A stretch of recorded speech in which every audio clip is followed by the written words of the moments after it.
Ay, you get the bag and fumble it, I get the bag and flip it and tumble it. Straight off the lot, 300 cash, and the car came with a blunt in it. Lil' mama a thot, and she got ass, that she gon' fuck up a bag. Pull up to the spot. Life för Momo här då. Innan vi börjar dagens video vill jag bara be er om en tjänst. Men Instagram kommer vara här, så jag skulle uppskatta om ni gick in på Instagram. Följde mig på Instagram så kanske jag följer några över tillbaka, man vet aldrig. Min kompis ringde mig i alla fall idag efter skolan. Han bara, Momo, vad gör du? Jag bara, ingenting, vill du filma ett prank? Jag bara, ja, låt oss filma ett prank. Så ja, här kommer pranket i alla fall. Ja. Walla, jag kissar på mig. Vissa? Ja, jag får låna dina byxor. Kalkylar. Får jag? Ja. Walla, vart? Va? Det luktar kiss här. Hela här inne. Kör. Jag har bara en extra som jag måste åka hem. Det här får de på jobbet bara. Kalsongerna då? Är du seriös eller? Ska du bissa eller? Vill du bissa? Nej, jag har kissat redan lite, bror. Här, känn. Jag driver med det. Vi filmar det, bror.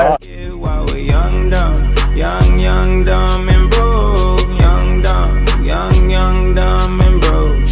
Young, dumb and broke. Young, dumb, broke high school.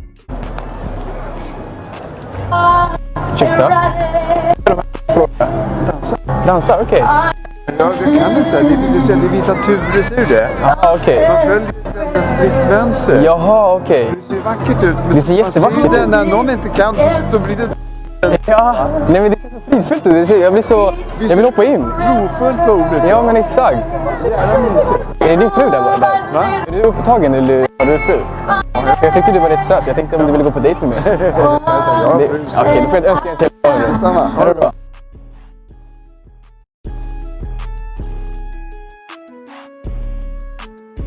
And then act like you visitation me, okay? Do you know what I mean? What do you mean? You act like a civil police, okay? Like a catch, you have something. Ja, like a catch, and then you go search me, okay? We see what they do, okay? Okay. Du säger bara ursäkta för jag kollar igenom dig sådär, okej? Nej. Allt bra man? Vad gör du för något? Vänta. Vad håller ni på med? Han har kamera där. Tack så hemskt mycket för att ni kollar på videon. Lämna gärna en kommentar där nere. Tumma upp videon och glöm inte att prenumerera på kanalen, så ses vi nästa gång.